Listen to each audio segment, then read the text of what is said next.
Happy Wednesday, Dog Nation. Jeff Sentell, intrepid reporter for the University of Georgia, recruiting beat, DawgNation.com. Welcome in, everybody. Where are you guys at tonight? How's everybody doing? Little bit of a late start tonight. We had a couple of things we were working on here, but who's ready to talk about Georgia? Quentin Franklin's ready to talk about Georgia football recruiting. Lots going on, folks. This is one of those times when I think of that line in Top Gun where it's like there's bogeys that light up the night sky like fireflies. I think there's that many storylines going on right now with Georgia football recruiting. Since we last chatted, Kathy Garner from Fort Walton Beach, Randy Payne, John Collette from Rome, Jerry Dogs fan, David Francis. Happy birthday, man. Happy Before the Hedges, DawgNation Wednesday Night Live birthday. Tom Lavelle. Tom, you're in Savannah, man. Savannah is the coastal empire. Man, I love that city. I actually lived there for a little bit. Joe Saxon, Aiken, South Carolina. Joe actually lived in Evans, Georgia for a little bit in the CSRA. Yeah, Tiffany, that's the way to do it. Wish David happy birthday. So, guys, since last time we spoke, and also a little bit of programming note, we're going to effort. I like it how. Thanks, David. We're going to effort. You know how sometimes people in the media business, they say when we're going to work on something and we're going to try to make it happen, but we're not entirely sure enough to promise it. We're going to effort to have I think it would be a look live or a taped DawgNation recruiting show next week. 3 guesses where everybody thinks Jeff might be next week. See if you guys have been paying attention to DawgNation Daily every morning for like the last 100 mornings, maybe. Next week, we will be at a remote location. Jerry Dogs fan, certainly I've heard of Landon Thomas, the tight end out of Colquitt County. Number 1 tight end in the country, class of 2024. Him and Nye Carr are a really impressive Colquitt County combo, wide receiver and tight end for Sean Calhoun's Colquitt County Packers. Impressive. I think he's the number 1 tight end in the country. He's feels a certain type of way about Georgia. Georgia's recruiting him well, of course. They were recruiting him well because that's Todd Hartley on the case. So I do know a little bit about Landon Thomas, Sonia, Chris, Andrew Belk, Emory David Davis, B. Hudson, Tiffany Art. I think Tiffany was first. We're going to be on the boat. Is anybody watching Before the Hedges tonight going to be on the boat? If you do, I'm going to make sure I remember your name for sure, and may find some DawgNation swag for you. Steve Rogers, thanks, man. I will make sure I remember the sunscreen. So what we're going to talk about, hey, and since last time we spoke, let me get the trains on the track here. Since last time we spoke, the Georgia Bulldogs have picked up a commitment. They picked up the commitment of the nation's number 7, I think, edge prospect, Gabe Harris. Now, Gabe is at Valdosta, Georgia. Fun fact, the last time Georgia signed a prospect out of Valdosta, Wintersville, USA, of course, people, way back in 2011 when it was Malcolm Mitchell and Jay Rome, the fabulous tight end. That's the last time Georgia signed a prospect out of Valdosta High School. Interesting. I find that very interesting. One of those been a while type moments. So, and really Gabe was at Thomas County Central last year, and he's just moved to Valdosta for his senior season. Now he's about 6'4", about 235, 240, really impressive looking football player, can do a whole lot of stuff, pass rush, stop the run, kind of a complete outside player. And I wouldn't say this was a surprise. I think if you read the story on DawgNation.com on Easter Sunday was when his decision was released. And I'm going to say that's when his decision was released because he actually silently committed to Georgia back in March. I believe it was mid-March after a visit. He silently committed, but he decided, hey, no sense messing around. I'm going to make the commitment today because he felt that Georgia was home and he committed to Georgia. That put Georgia's total up to 8 commitments for the 2023 class. Of course, they still remain number 5 overall in the country. but Gabe Harris was a top 100 overall prospect. I think he's number 80 or so, 79 maybe, in the class. And that right now he's another. Him and Marcus Washington are the only two really elite, at least by Georgia's standards, defensive prospects in the class of 2023 that are currently publicly committed to Georgia. I think outside linebacker, that's Chidaria Uzo-Diribe. You're going to hear his name a lot in our show tonight, because I think right now, if I had to power rank Georgia's recruiters just based off what they're doing in the 2023 class, and that's an important distinction, what they've done in the 2023 class right now, I think the work that Chidaria Uzo-Diribe would probably be, maybe, especially since he's only been on the job for like 2 or 3 months, I think he'd probably be doing as well as anybody on the Georgia staff, and that is saying something. Phil Rogers wants to know if Georgia's after anybody this year from Jacksonville, Florida. They were after Trayon Webb. I don't know if Trayon Webb was a priority 1, 2, 3, or 4 for Georgia at running back. They're after really impressive quarterback in the class of 2025, the young man at Trinity, Colin Hurley, already very impressive, already with an offer from Georgia, already doing those Elite 11 circuits. To answer your question, I want to make sure I can kind of catch some questions. Because of our late start, I'm still going to see if we can get wheels down on the ground, us get up in the air and get down by about 9 o'clock tonight. That's my DawgNation Before the Hedges promise to all you good folks out tonight. Tristan West, his wife is from Wintersville. She is a proud Lowndes County Viking. So really, I've been talking to a lot of people, and some of these stories you guys haven't even read yet on DawgNation.com. A lot of people in the aftermath of G-Day, and because of G-Day, it was another great Georgia recruiting weekend. I wish I could show you the picture of maybe one of the standout recruiting moments for me was watching the 2026 prospect Jaheim Stewart standing next to Trayvon Walker. Trayvon Walker is about to be the number 1, 2, or 3 prospect and number 1, 2, or 3 pick in the 2022 NFL draft. And Jaheim Stewart, larger than him, bigger than him, is going to go into high school this fall, 2026. Astounding. If you guys saw the picture, I tweeted it out. Astounding picture right there.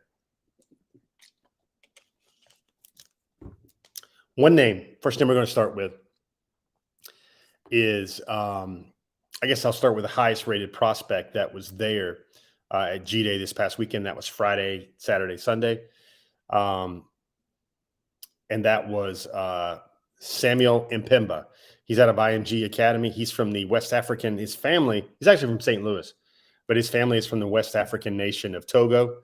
And Togo, folks, we've never written about or seen a young man whose family's roots are from Togo being recruited by the University of Georgia. I thought it was really cool. I thought it was really savvy, whoever that works in the UGA recruiting staff that has this idea. But they, I think we've got pictures of it.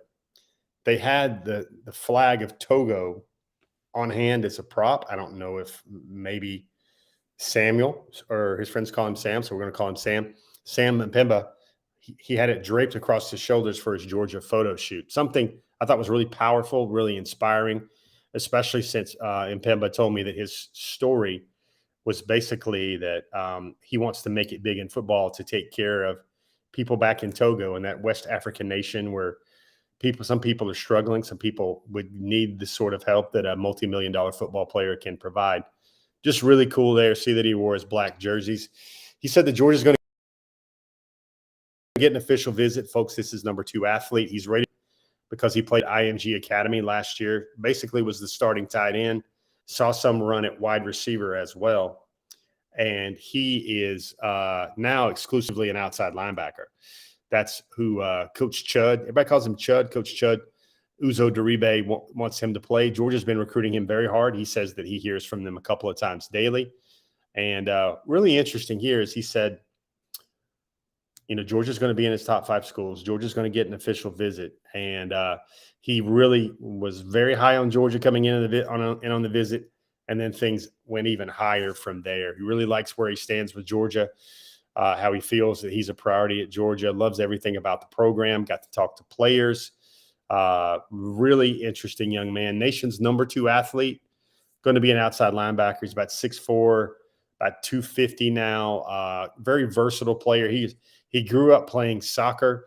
And that's 5-star outside linebacker, certainly a position that Georgia will emphasize in the 2023 recruiting cycle. I think Georgia, we just mentioned Gabe Harris. I think Georgia's going to go maybe try to sign 3 or 4 outside linebacker types in the 2023 class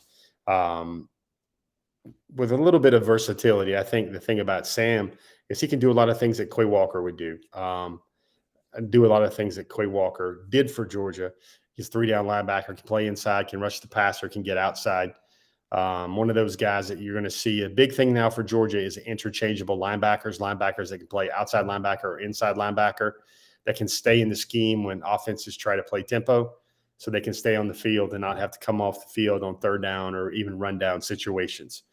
That's the first name, Samuel Impemba. Really nice young man. I really enjoyed talking to him.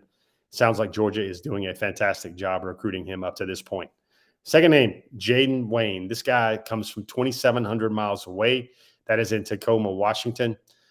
He said Georgia is now clearly in his top 5. The things that struck me about his story when talking to him, and I caught him really after he traveled all day back on Sunday night, but he felt Georgia said it felt like family. He said he could picture himself playing there.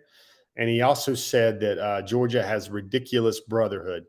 Now, one of the things he noticed, and this is a pretty savvy young man, he went to Alabama the week before.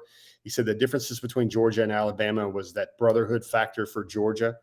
And then this week he's at Oregon visiting our old friend Dan Lanning. But Jaden Wayne, 5-star defensive lineman. He's rated as an edge now. I think he's the number 4 edge in the country, the number 27 overall prospect. Was really blown away by Georgia again. I think one of the things that he noticed was that he called it a ridiculous brotherhood, and here's why. He said that he knew that the guys were going to be back in town for the rings. He got that. He got a chance to talk to those guys. He got a chance to talk to the players that are currently on the team. But one of the things that stuck out to him was the amount of players that weren't a part of the 2021 national championship team that weren't going to get a ring.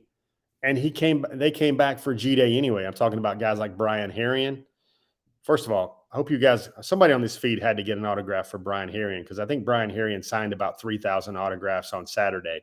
I think he signed basically the bulk of 3/4 by the Hedges while the game was going on. Really cool of Brian to do that. He made a lot of young folks this day, a lot of Georgia fans this day by doing that. But there's also Malik Herring. There's also J.R. Reed. There was also Jonathan Ledbetter. A lot of Georgia Bulldogs that weren't even on the 2021 team still showed up for G-Day. And that's what really struck him as a ridiculous brotherhood at Georgia.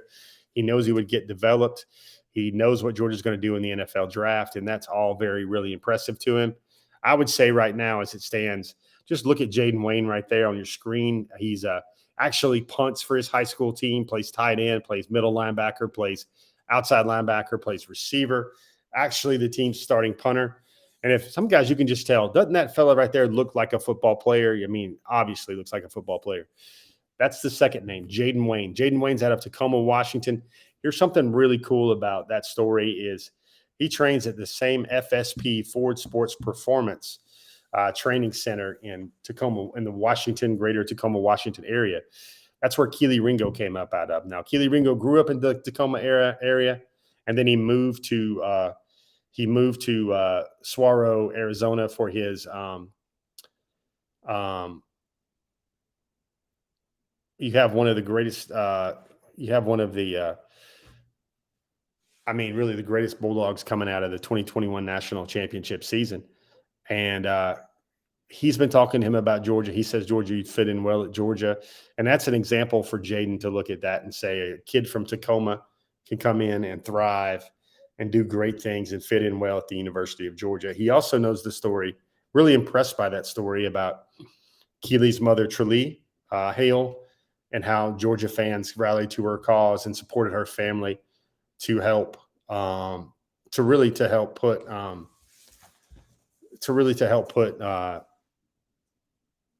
her through a very difficult time with her family with finances for her breast cancer treatment. Love that story. Jaden Wayne is aware of that as well. I really think it's going to be Oregon, Georgia, Alabama, maybe one of those three. Washington's in there as well, but those schools are all really recruiting him hard. Third name I want to tell you guys about, and probably the one that you guys haven't really heard a lot about yet. We're going to change that this week on DawgNation.com. But that is the wide receiver, Hakeem Williams. Folks, AJ Greenish, that's really all I can say right there. You see him dapping up right there. Coach Chadiri Uzo-Duribe. He's got the Georgia hat on. First of all, I think he's going to be a 5-star receiver. I think I saw a question about somebody asking, do I think Georgia signs a 5-star receiver? I think that Georgia's going to have a very good shot with Hakeem Williams, and I think he is going to be a 5-star receiver. Got a lot of Julio to his game, a lot of DK Metcalf to his game. Really impressive young man. Actually wants to study like probably robotics or engineering in college. He will enroll early. Georgia's going to get an official visit. Georgia is one of his top schools, but got AJ Greenish type stuff there. I didn't say AJ Green. I didn't say he's another AJ Green. I think any route in the route tree is what he can run. Very impressively as well. You see him. He was a state champion basketball player as well. And it's funny. Georgia's recruiting Hakeem Williams, Tyler Williams, and Aiden Williams. So they're really hard, by the way, too. And there's a chance that wouldn't it be so confusing if Georgia signed multiple Williamses in their 2023 recruiting class. Hakeem Williams really, I think, is very high on Georgia. You're going to read a story about that very shortly in the next day or so on DawgNation.com detailing it.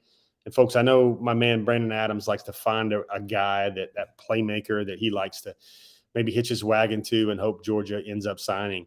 Folks, I'm going to ask you to take a minute, do a Google search, Hakeem Williams, Hykeem Williams. We'll probably on one of our next shows or so, we'll have some audio and some sound from Hakeem Williams talking about Georgia. And when we do, we'll put some of his huddle film on top of that. But brilliant playmaker, the type of guy that can bring a lot of that George Pickens-ish, AJ Greenish type stuff to the program.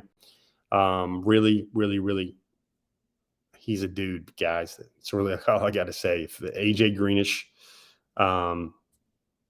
comparison metaphor didn't work for you guys, I'm just going to say he's an absolute damage dealer at receiver, the definition of an explosive playmaker. And he looks a lot like a 6'3", 195-pound wide receiver that is near and dear to everyone in Georgia's hearts. So those are three names right there that I wanted to pull out a little bit. There's some a little bit of news going on where you'll see later on in the week. Obviously, I want to ask you guys to do this. What we did in the past, if you seen the last couple of days, we've been trying to put up our dogs in the draft series. Started out with Big JD 99, and then Mike Griffith came. That was Connor Riley's story, and then Mike Griffith came with Lewis Seen. It was my turn on deck today, and I wrote about Devontae Wyatt. Folks, I'm just going to say, please go read that. Please go read that. That's one of those things where, as a writer, I really like the fact that what I do at DawgNation is really not always just news, quick and fast. You get to crack your knuckles a little bit and try to tell a story, because I think you good people out there still really, really want to read stories and want to be entertained by the written word. Seems like books are still selling these days as well. But the Devontae Wyatt story is very interesting. It's got the classic story there with his Air Force Ones. I don't know if you guys have all heard that Air Force One story, how Kirby found him. Some real kind of lean on me, Morgan Freeman type adversity he went through growing up in his neighborhood around Towers High School.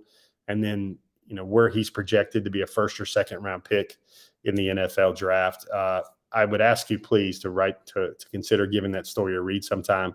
It's a lot of stuff about one of Georgia's natties, one of their DGDs from the 2021 national championship team. Of course, I try to write these pieces about these young men kind of before they're famous, but I think it was really good closure on that story after Devontae Wyatt's journey has gone from former South Carolina commitment, Georgia flip. Georgia had to hold on. He had to go to junior college, And then he did that thing at Georgia. He became one of the all-time greatest defensive linemen in the history of Georgia football. So very, very, very, very cool there. Devontae Wyatt's story. Guys, this show is brought to you by Kroger. How'd you guys do with your Kroger eggs and everything? How'd you guys do with that? Did you guys get everything you wanted? Did you get all your peeps? Did you get all your Easter grass and everything else like that? All that stuff like that. Kroger right now, it's about fuel rewards. You guys know about fuel. You guys know about the high rising costs of fuel. You know about, that kind of pain when you get to that pump. Well, Kroger's here to help with fuel rewards. You earn 1 fuel point for every dollar you spend at Kroger in-store or online. You earn 2 times fuel points when you purchase gift cards and during special weekends throughout the year. Kroger is always such a great partner with DawgNation and Before the Hedges. Maybe one of these days we can work out a 5-star promotion with fuel rewards or something like that. Every time Georgia gets a 5-star recruit, that would be a good idea as well. Now, we've had some changes. Foster Moss, my man, that is not a South Carolina shirt. These colors are definitely not garnet. I know if I had garnet in my closet, I would say the lady I live with would probably chunk that thing out. Let me see. Top targets. And guys, we've had some changes to the top targets this week. Don't you guys love it when there's always some intrigue, there's always some revelations or something new with the top targets list? Well, we got a top targets list for you tonight that has a lot of that. This is version, I believe, 7.4. I've been doing this for 7 months now with the 2023 class. Here's the names you won't see on this list.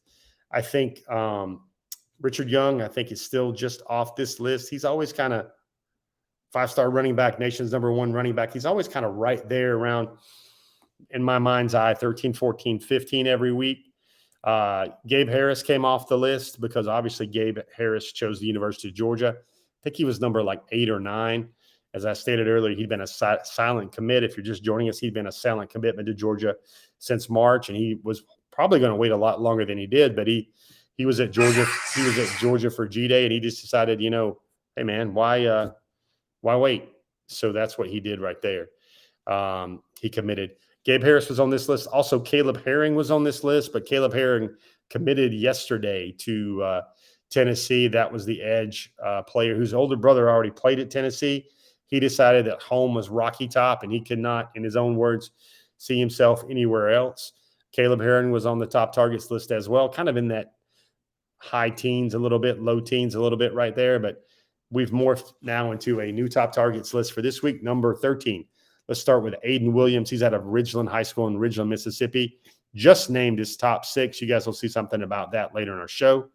Just named his top 6. Georgia offered him, I believe, a day or two before he dropped his top 6. He was expected, and he was in Athens this past weekend as well. Number 12 is 4-star edge Tamarian Parker out of Central Phoenix City, Alabama. He had some really cool personal news, a good family milestone this week. His family moved into a new house this week. Number 11 is Troy Bowles, the son of the coach of the Tampa Bay Buccaneers. Todd Bowles, great linebacker, All-American linebacker, Butkus Award nominee, top finalist out of Tampa, Florida. That guy can go, and that guy punishes folks on his highlight tape. I think Troy Bowles has one of my more enjoyable watches on the 2023 recruiting class. And you know what's really fun for me? I'm gonna sound like I love what I do because I love what I do. One of my favorite times of the year is December of the season. Not only is it state championship season, but for all the teams whose players didn't make the state championships in their respective states, which is almost all of them. That's about the time, early December, late November, when their junior year highlight tapes drop. And you really, for me, it's like Christmas because you start getting to look at these guys that Georgia's recruiting hard, and you get to see what they did with their junior seasons because that really propels their candidacy as a chance to play for Georgia or another big name program their senior year because that junior year tape is very strong. And, Troy Bowles has a dynamite, one of my favorite tapes. Number 10 is Jonell Aguero out of St. John's, 5-star safety. Jonell visited Georgia recently. Jonell also visited Miami recently. He's kind of going through the list of his top schools right there. That name has fallen a little bit, along with this guy right there, number 9, Victor Burley out of Warner Robins, Georgia. With those two names, I wouldn't say that it has a lot to do with them feeling a certain type of way, or Georgia not feeling a certain type of way, or they not feeling a certain type of way about Georgia.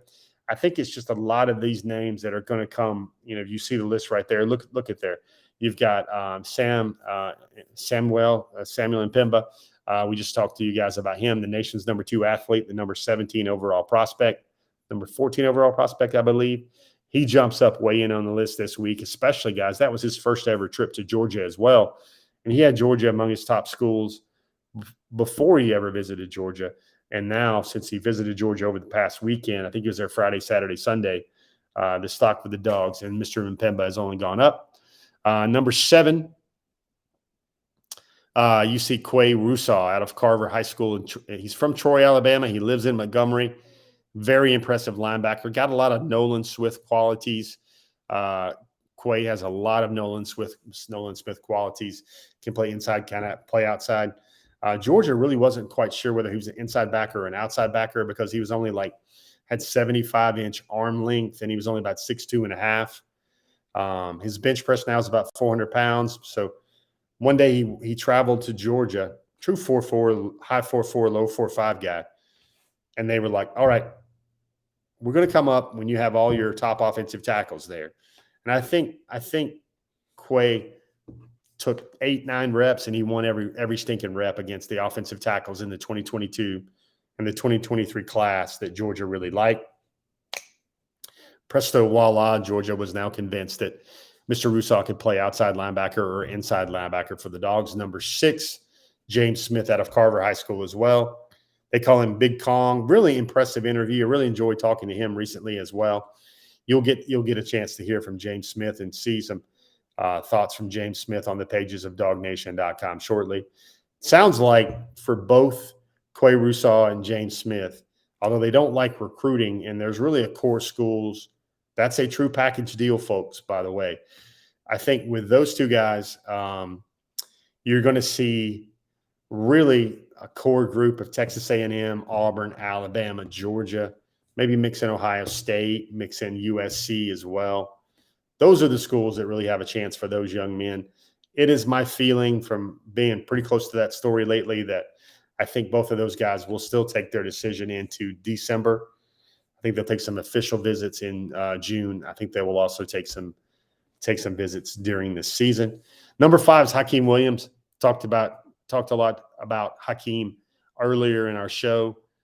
I use the terms AJ Greenish, and I use the term damage dealer. That's how good I think he can be on Saturdays in college football. Number 4, Justice Haynes out of Blessed Trinity, the number 1 running back in the according to some pundits and according to some services. Number 4 on the Before the Hedges top targets list for this week for 2023.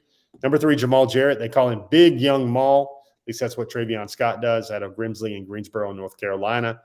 Some news here with Jamal Jarrett we'll get to in a second. Number 2, Arch Manning, Isidore Newman, New Orleans, Louisiana. And number 1, boy, Georgia's in a fight for this guy.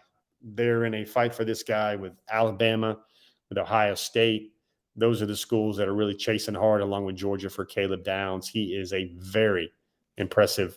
I think he's ready to play right now. I think if he was at Georgia's spring game and he was on if he was on one of the Georgia spring games right now on the G-Day roster, I think he would have played a lot. I think he probably would have been a first or second team safety at Georgia if he was already there at Georgia right now.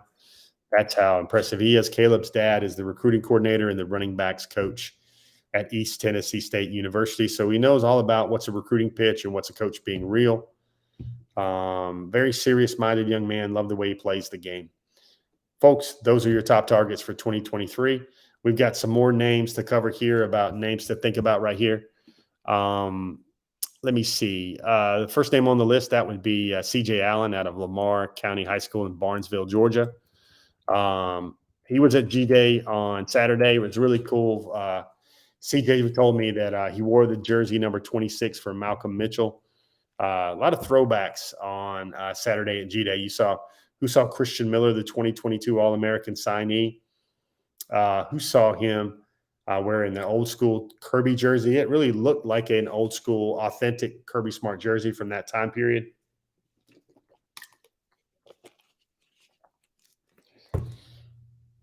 Speaking of which, I forgot to tell you guys one cool story about Hakeem Williams. We've mentioned him a couple times in our show today. Hakeem Williams, when you go to these recruiting things, you normally see the 2023 guys hanging out with other 2023 guys or their mom and their dad. Not Hakeem Williams. Hakeem Williams was hanging out with Georgia 2022 signees. He was hanging out with Dylan Bell. He was hanging out with Marvin Jones Jr. He was hanging out with Christian Miller. Really enjoying himself hanging out with those guys as well. Other names on the list, Kelby Collins out of Alabama. I think he was at South Carolina this past weekend. Anthony Evans, the Arkansas commit, who just recently clocked a 10.27 and long jump 24 feet basically within a matter of the same week. Monroe Freeling is a very athletic offensive tackle out of Charleston, South Carolina. Big Rod, Roderick Kearney could play inside on the interior or out, actually maybe a right tackle in the SEC. Georgia's recruiting him heavily. Dylan Lonergan, another guy that's making a little bit of news this week. Another name, this is a name that's kind of been in and out on the list the last couple of weeks, is Ian Griffard out of Whitfield Academy in Georgia. He was at G-Day. Really looked like he was enjoying himself at G-Day. Really feels like Georgia's really recruiting Ian hard right now. Devin Hyatt, Brandon Ennis, Caden Lee, Kyan Lee, the former Georgia commitment, Xavier McLeod, Tony Mitchell, Ruben Owens, second, Deuce Robinson. That's the brilliant tight end out of Arizona.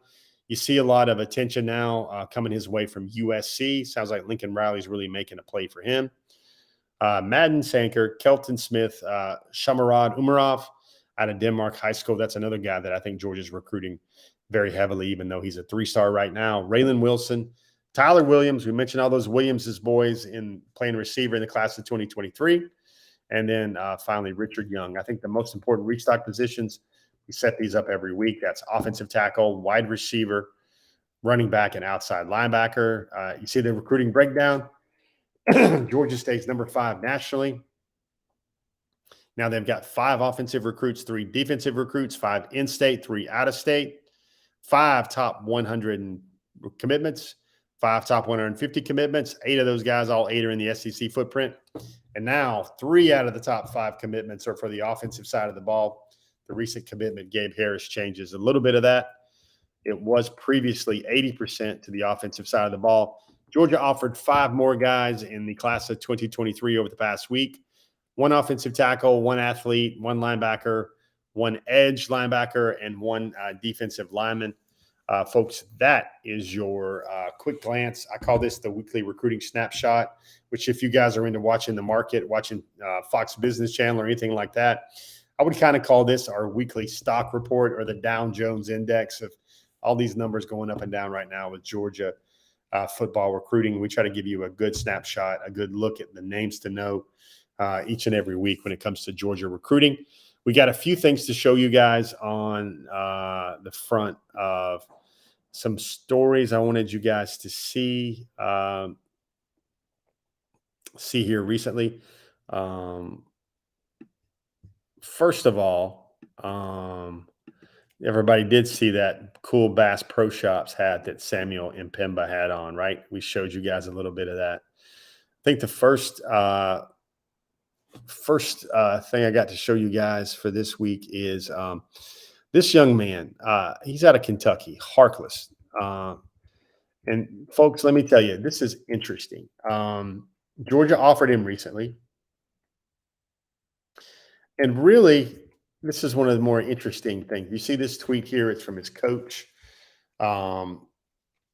His coach is Jamarian. That's his first name, of course. But you see him right there. He's working that with, it's called the belt squat. He's picked up a lot of offers in the month of April. His name is Jamarian Harkless. 3-star, but look at the way he moves, 6'4", 305. Look at the way he bends. He supposedly has a 4'8" in the 40. But Georgia, as the story goes for Jamarian Harkless here, coach tweets out the workout video. comes across the desk or the phones or whatever of the Georgia football recruiting office. The right people see it, the right people evaluate it, then they go look at his tape. And sooner or later, he gets offered off really impressive workout video that his head coach tweets out. I'm going to say this program right here in Kentucky, they do a great job. Their head coach tweets out the guys' offers, pictures, film, GPAs. I mean, really, the head coaches, big shout out to Nathan McPeak here, because if his sole purpose in life was to tweet out things every day to get his players' recruiting attention off social media and off Twitter specifically, he'd be doing a great job of it, much less leading a high school football program, being a leader of organizing coaches, being an administrator at his school, being a teacher at his school, and coaching football. Very, very impressive what I see here. And this young man picks up an offer from the University of Georgia through a really different or unorthodox way of getting a lot of attention. And he's picked up a lot of offers over the last few days as well. We mentioned a couple of things to look at right here. We mentioned Jamal Jarrett earlier in the show. We said we had some news.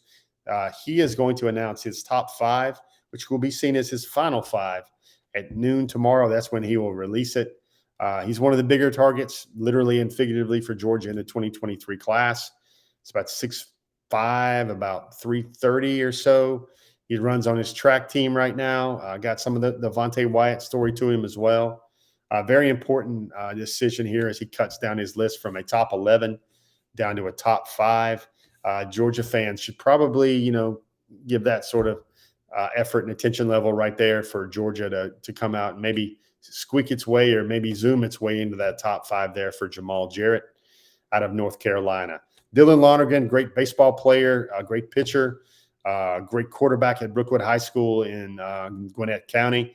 His dad was a backup quarterback on the 1982 Penn State team, the one that broke Georgia fans' hearts worldwide with how they beat Georgia 27-23 in the 1982 Sugar Bowl. Todd Blackledge led the way. Kurt Warner was a running back for the Nittany Lions, as well as they beat the Bulldogs led by Herschel Walker. He's going to drop a top 5 on Friday. It'd be very interesting because Lonergan wants to play baseball and football at the next level. Teams like Ohio State, South Carolina, Georgia, and others are in there with Dylan Lonergan. Be very interesting to see what Dylan Lonergan decides to do. Does he still place Georgia in his top 5? There's that Arch Manning fella to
You're live. We're back. We lost some sound. Aaron Menifee, everybody good? Johnny, that's a funny line right there about Arch Manning. Arch Manning is so gangster. You just mentioned the feed. You mentioned their name and they cut the audio feed. Guys, where did you lose me? Did you guys hear me talking about Dylan Lonergan? Did you hear that stuff about his dad and Penn State? And what would be very interesting would be like, in the non, for the quarterbacks in the class of 2023 outside of Arch Manning, I think Lonergan would definitely be a really good get for the Georgia Bulldogs right there as well. He's in the state of Georgia. He can run around. He can throw. He's got a strong arm. He's an incredible pitcher. Folks, in all actuality, he's a first, second, third, fourth type round baseball prospect at pitcher. He's that talented. He's one of those perfect game All-Americans. Hope everybody can hear me. Well, we got a good sound check. You guys lost me. By the way, guys, hopefully while you were gone, you didn't miss me just rattle off the entire future 2023 Georgia recruiting class, the eventual signees 6 months early. Hopefully you didn't miss that part. As I was Marshall Colbert. I actually talked about Gabe Harris earlier in our show. I talked about him. He was the first guy I talked about. Guy out of Valdosta. I shared thoughts that it kind of looks to me like a lot of his game has some Quay Walker similarities. Really big, physical, lengthy athlete. Moved to Valdosta from Thomas County Central for his senior year. Actually, he stands to be the first signee for Georgia out of Valdosta High School since 2011. Marshall, sorry if you missed that, but I'm trying to do what we would call the quick catch-up in the business right there. Shadaria Uzo-Duribe was kind of instrumental in that recruitment there. Gabe Harris had been a silent commitment since March. He just decided to release his commitment on Easter Sunday after a very important, very impactful, why not, G-Day visit weekend for Gabe Harris. A lot of camaraderie in that class, starting to bond and come together at this time.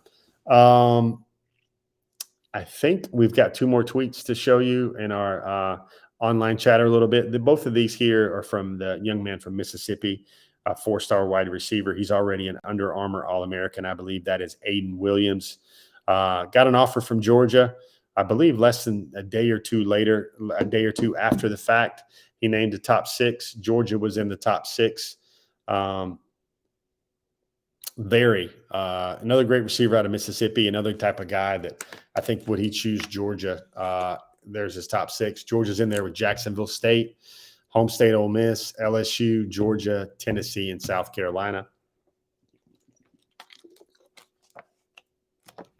You got the 2 Aiden Williams tweets right there. And really, it was kind of interesting because he was coming to Georgia this weekend for G-Day under the precipice that the offer was going to happen. It did. And that's why he has Georgia in his top 6 right now. Folks, questions. I tried to make sure we would get wheels down on the ground by 9 o'clock. We're only a little bit off that pace. So if you guys have a question, anything you guys want to know from Facebook, from YouTube, from Spotify, guys, this is the part of the show where I make sure that I mention that should you miss any of tonight's show, you can find it on our DawgNation YouTube page. You can find it on our DawgNation Facebook page. You can find it on our Twitter. You can also find it eventually on the SoundCloud podcast platform, which would feed off everything to your Spotify's, to your Apple Podcasts as well. So you would be able to drive around. Atlanta traffic is horrible these days. It's back with a vengeance, and looms like Jordan Davis, number 99, over everything we're trying to do on Atlanta's interstates over the last 6 weeks or so. Hugh Nash has a question for Peaches. Oh, no, Peaches has been bad today, never been bad. Adrian Hill, I am going to prove you wrong, sir. I'm going to answer at least 6 questions right now. How about that? Tom Lavelle, I don't think Justice will get a 5th star. Very talented player, but I think he's probably number 40-ish in the country right now. And that's a long way for him to go up 16 spots or so like that. So really great player. I don't think that he will get his 5th star.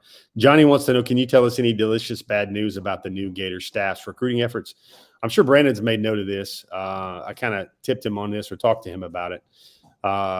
Florida now has 1 public commitment. I think they got a wide receiver coming out of their Thursday night spring game, their sparse crowds and everything else like that.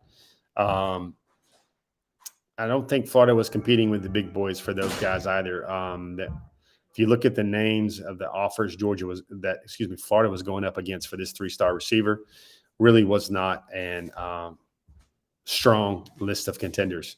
Stacy Moreland, I do think here's another question. Adrian Hill, just trying to put in the work, man. So you're late getting here tonight. Do I think the 2023 class will be more offensive heavy, more offense than defense? Stacy, it better be. I think it probably needs to go 7.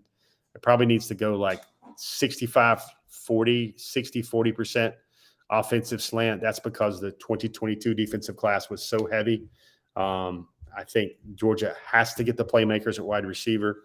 They have to get the quarterback, another quarterback of the future.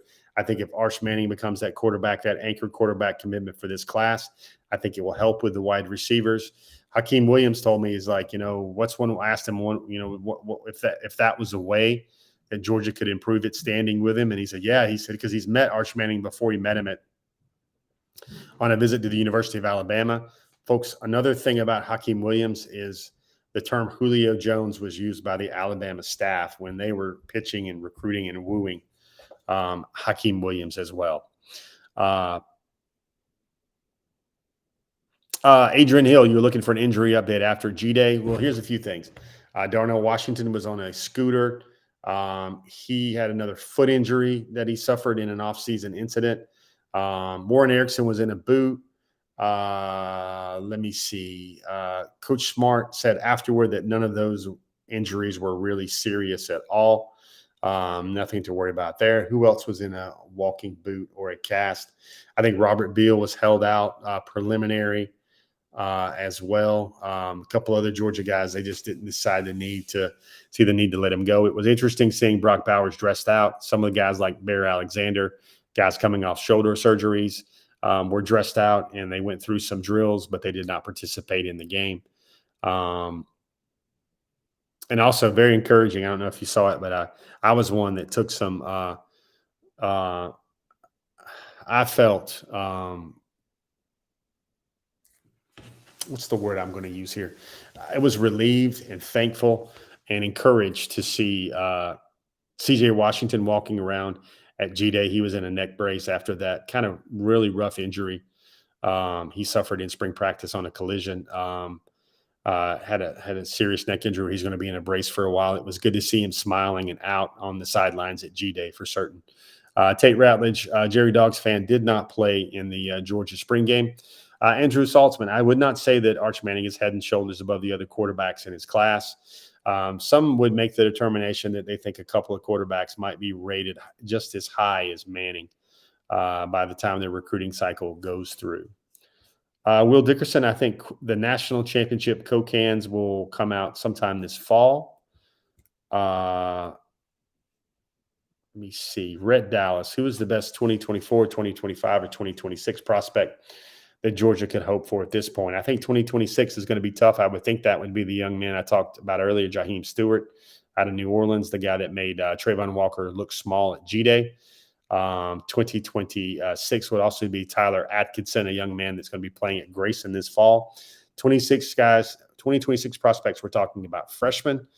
The 2024 prospect, the best 2024 prospect Georgia could hope for at this point, I think Georgia has lost some steam, considerable steam, in the race for Dylan Raiola, the number one prospect in the country now.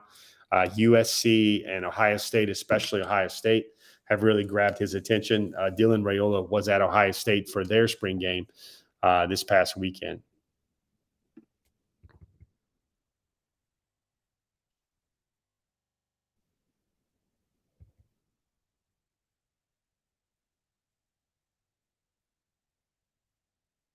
Question from Leon White. Doesn't understand how Georgia needs another quarterback when they can't get the ones we have on the field. It might be nice to get one, but he doesn't see quarterback as a need. So, Leon, the feedback I would give to you there on your question is that you simply got to get one every class, and you got to get one under the pretenses that one of them in your room is going to go to pro, hopefully after a great season, and then the other two might transfer out. They might hop into the portal. I think there's a running stat going on right now that literally over 60 to 70% of the 5 stars that have been named going all the way back to 2012, 2011, those guys have transferred. All those 5 stars, the transfer rate among those guys is very, very high. I think what it is, and Johnny, you're not wrong. I mean, that's a logical way to look at it, is that maybe this was a way for, the NIL situation at Georgia to be improved by him looking outside. It's kind of funny. I was trying to relay this to somebody. I'm not trying to be snarky. I'm just trying to be kind of clever or whatever, just real. I called it the transfer portal hokey pokey. You put your right foot in the portal, you put your right foot out, you put your right foot in, and then you pull it all the way out, and somehow you get more NIL money. You're in a better situation where you're thinking about leaving. I think really the main thing there, in all seriousness, is that I'm sure Amarius looked at things and he's like, yeah, maybe I'd probably start at FSU. Probably not going to win a lot of football games, and then I'd have a really important junior year, third season out, where that was going to decide his money year and whether he's a first round draft pick or whether he's a 20th overall pick or whether he's the 8th overall pick. And when it comes down to it, I think he liked the fact that he could get better every day going against the best outside linebackers in the country at Georgia. And he played in a lot of big ball games, and he would be in line to be a starter at Georgia. I think the Jamari Salyer situation is something a lot of folks got to pay a lot of attention to, because really Broderick Jones was in the same situation that Amarius Mims was last week, a year ago. He decided to stay. He decided to put his head down and work. And when Jamari Salyer missed a few games, I think 4 games due to an injury. I think he missed the last 4 games of the regular season. Broderick took advantage, played a lot. And then when it was time for him to play in the deciding final minutes against Alabama, he was ready to roll. And I think that is an important teaching point for anybody that's thinking that, hey, I got to get up in this portal and get on with my career. Well, the grass is not always greener, and maybe the NIL deal is not always greener on the other side as well. Hope that explains the perspective that I have for it.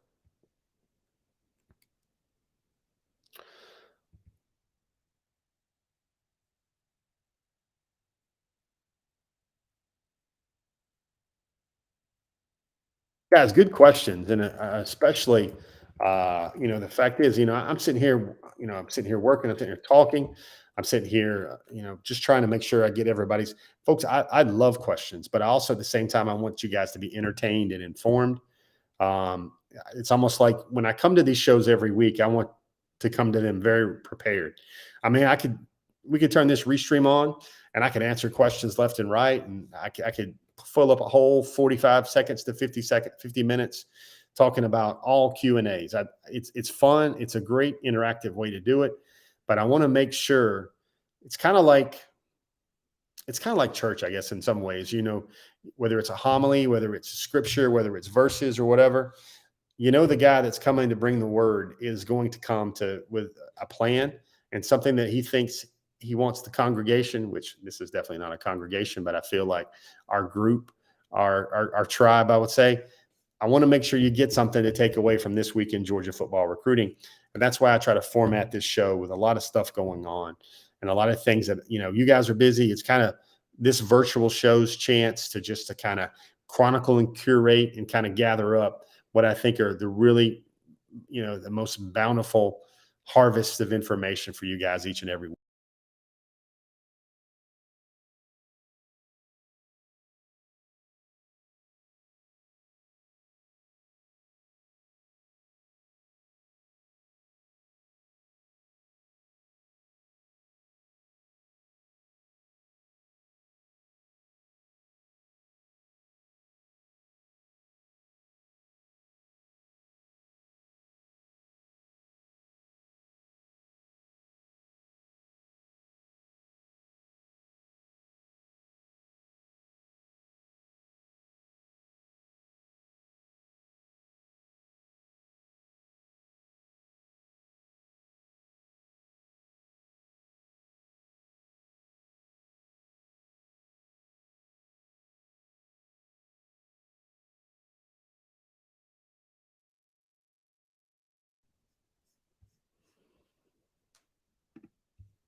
You're good to go.